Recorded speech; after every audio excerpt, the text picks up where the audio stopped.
Dr. Elena Vasquez knew she was about to end her career the moment she clicked to slide 17. The holographic projection flickered to life above the obsidian conference table, displaying a grainy photograph of a scarred pit bull terrier mid-bark, teeth bared in what the untrained eye might mistake for aggression. Around the table, 12 of the galaxy's most respected xenobiologists shifted uncomfortably in their ergonomic chairs, probably wondering if the artificial gravity had malfunctioned and somehow scrambled her brain. "This," Elena said, her voice steady despite the cosmic scale stupidity she was about to unleash, "is why the Helix Collective will try to kill us all within 72 hours of first contact." The silence that followed could have powered a fusion reactor. Then Dr. James Krensky, whose ego was roughly the size of Jupiter's great red spot, started laughing. A few chuckles rippled around the table like a virus spreading through the ventilation system. "Elena," Krensky wheezed, wiping tears from his eyes, "are you seriously suggesting that our first peaceful contact with an advanced alien civilization will fail because of dogs?" "Not dogs," Elena replied, advancing to the next slide. "Specifically, the evolutionary traits that produced our most misunderstood domestic predator. But sure, let's laugh about it. I'm sure the collective will find our extinction hilarious too." The laughter died faster than a red shirt in a teleporter malfunction. Admiral Rebecca Stone, whose cybernetic left eye had been recording everything for the Colonial Defense Committee, leaned forward. "Dr. Vasquez, you have 30 minutes to explain why your research budget shouldn't be reallocated to something more scientifically sound." Elena had spent 3 years preparing for this moment, running simulations on her personal neural interface until her brain felt like overcooked pasta. She'd analyzed every piece of data from the long-range deep space arrays, cross-referenced behavioral patterns from 17 different Earth predator species, and developed a psychological profile that would make Freud weep with envy. And now these people wanted to dismiss it because she'd mentioned a dog breed. "The Helix Collective has been observing us for 2 years, she began, pulling up a timeline that stretched across the holographic display like a neon constellation. "Every communication, every cultural exchange request, every peaceful gesture, has been carefully calculated to assess our threat level. They've studied our art, our literature, our public broadcasts. They think they understand us." Dr. Sarah Martinez, the station's head of xenopsychology, raised a perfectly manicured hand. "And you're suggesting they've misunderstood something fundamental?" "I'm suggesting they have no idea what a persistence predator is." Elena's fingers danced across her haptic interface, bringing up footage from Earth's nature preserves. A pack of African wild dogs appeared, loping across the savanna with mechanical precision. Every apex predator they've encountered in their corner of the galaxy follows the same pattern. Ambush, overwhelm, consume. Quick, efficient, brutal. The room's ambient lighting dimmed automatically as the footage played. Elena watched her colleagues' faces, looking for any flicker of understanding. She found mostly confusion and the occasional stifled yawn. "Humans don't work that way," she continued.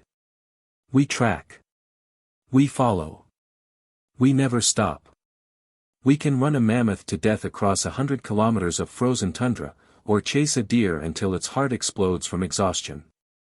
We're the horror movie monster that keeps coming no matter how many times you think you've killed it." Krensky rolled his eyes so hard Elena worried they might achieve orbital velocity. "Elena, we're talking about a species that's mastered faster-than-light travel. I think they can handle a few joggers. Can they handle 40,000 years of selective breeding?" Elena's voice cracked like a whip across the conference room. "Because that's what we did to wolves. We took the galaxy's most efficient pack hunters and turned them into companions so loyal they'll die protecting us. We domesticated our competition." The Pitbull photograph rotated slowly in the holographic display, its muscular frame casting shadows on the polished walls. Elena had chosen this particular image carefully, not the sanitized media-friendly version, but a working dog caught in a moment of absolute focus. Every line of its body spoke to 40 millennia of human intervention, of breeding for traits that had nothing to do with appearance and everything to do with the relentless drive that had carried humanity from cave paintings to starships. The collective sees our entertainment, our social structures, our apparent domesticity, and they assume we're prey species who got lucky with technology, Elena explained. They don't understand that every human who ever lived is descended from the small group of apes who hunted megafauna to extinction with pointed sticks and unshakable determination. Admiral Stone's cybernetic eye whirred softly as it focused on Elena's face. What exactly are you predicting will happen during the cultural exchange? Elena felt her stomach clench like a fist. She'd run this scenario so many times in the simulation that she could recite it from memory, complete with casualty estimates and evacuation protocols. They're going to test us. Probably something they consider harmless, a mild stressor to observe our reactions. When we respond the way persistence predators always respond, they're going to realize they've made a mistake. And that mistake is inviting the monsters onto their ship. The conference room's emergency lighting flickered once, then stabilized. Elena checked her chronometer, still 23 minutes until the Helix vessel arrived at the station. 23 minutes for her colleagues to accept that humanity's greatest strength might also be its most terrifying weakness. Look, she said, advancing to her final slide, I hope I'm wrong. I hope this goes down in history as the most embarrassing presentation ever given to the Colonial Science Committee. But if I'm right, we need evacuation protocols ready before that ship docks. The laughter started again, softer this time but no less dismissive. Elena closed her presentation and sat down, watching the countdown timer tick away the minutes until first contact. In her pocket, her personal communicator buzzed with an encrypted message from the station's security chief. Evacuation pods prepped and ready. Just in case. Torres asterisk. At least someone was taking her seriously.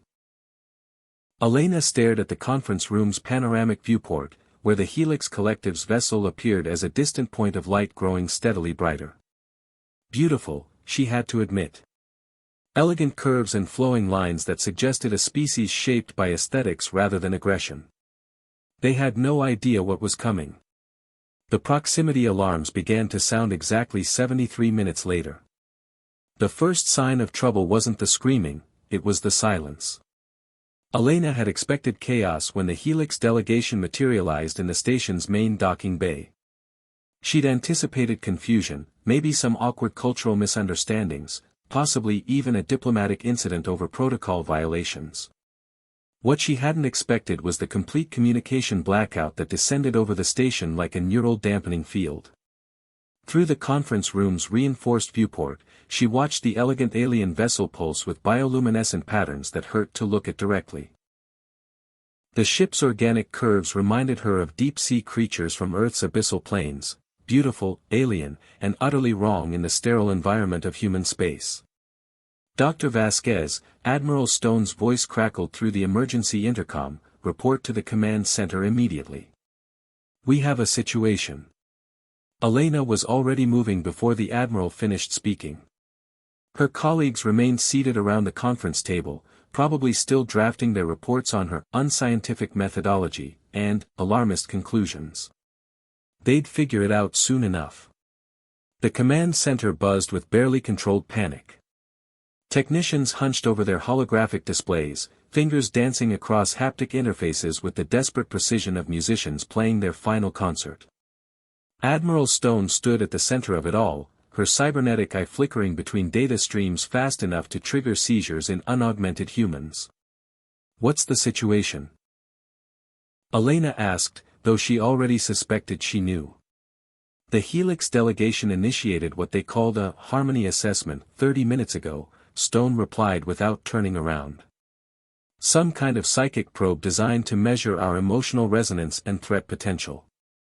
Standard first contact protocol for their species, apparently. Elena felt her blood pressure spike. And they got a reading that scared them so badly they've sealed themselves inside their ship and activated what can only be described as a panic beacon. Stone finally turned to face her, and Elena saw her own worst fears reflected in the Admiral's unaugmented eye. Dr. Vasquez, what exactly did you predict would happen? Elena pulled up her original research on the nearest display terminal, highlighting the psychological profiles she'd spent years developing. The Helix Collective are herd creatures. Prey species who developed intelligence as a survival mechanism. When they probe our minds, they're not going to find the cooperative, community-oriented consciousness they expect. What are they going to find? The psychic equivalent of a pack of wolves. The command center's main display flickered to life, showing intercepted communications from the Helix vessel. The universal translator struggled with the rapid-fire alien speech, producing fragments that made Elena's skin crawl. Never encountered anything like this. Every individual reads as apex predator. They've domesticated their own competition.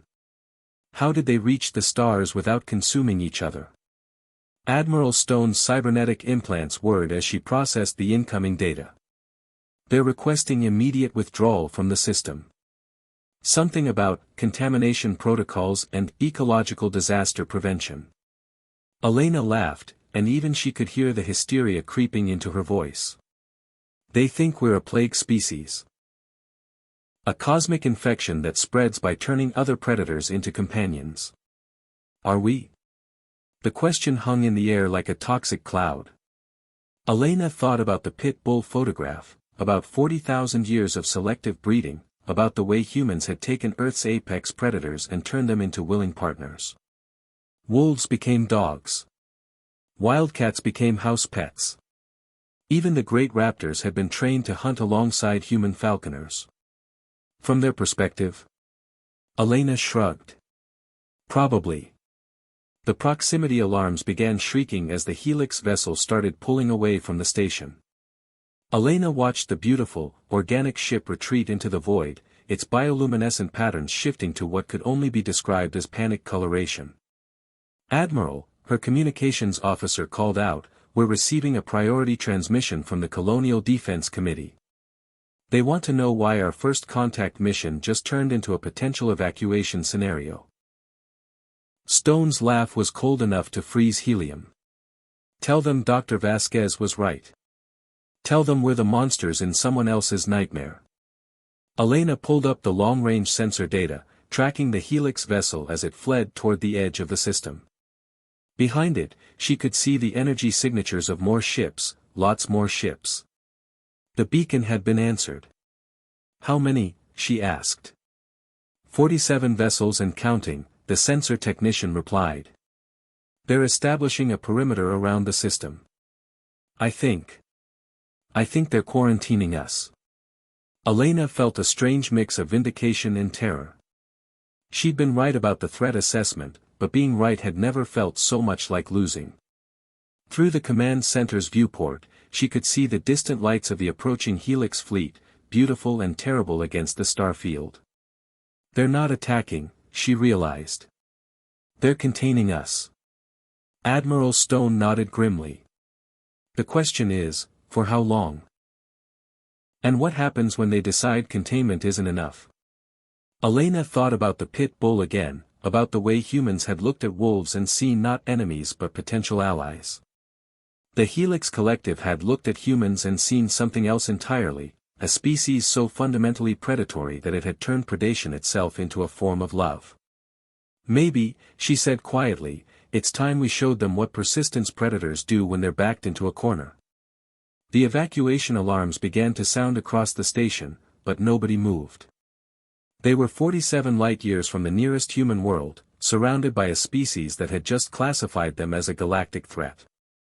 Running wasn't an option anymore. Elena pulled up her research one more time, studying the behavioral patterns she'd mapped out over 3 years of obsessive analysis. Somewhere in that data was the key to survival, not just for the station, but for humanity itself. The Helix Collective had made one crucial mistake in their assessment. They'd assumed that being a predator meant being unable to change.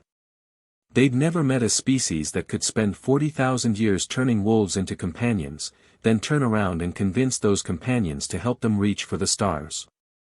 They'd never encountered a persistence predator with the patience to plan not just for the next hunt, but for the next millennium. As the evacuation protocols activated around her, Elena began to smile. The Helix Collective thought they were containing a threat. What they'd actually done was give humanity exactly what it needed, a challenge worthy of 40,000 years of evolutionary refinement. Time to show them what happened when you cornered the species that had domesticated fear itself. The last transmission from the Helix fleet was a single word that needed no translation: run. But there was nowhere left to go, and persistence predators never gave up the chase.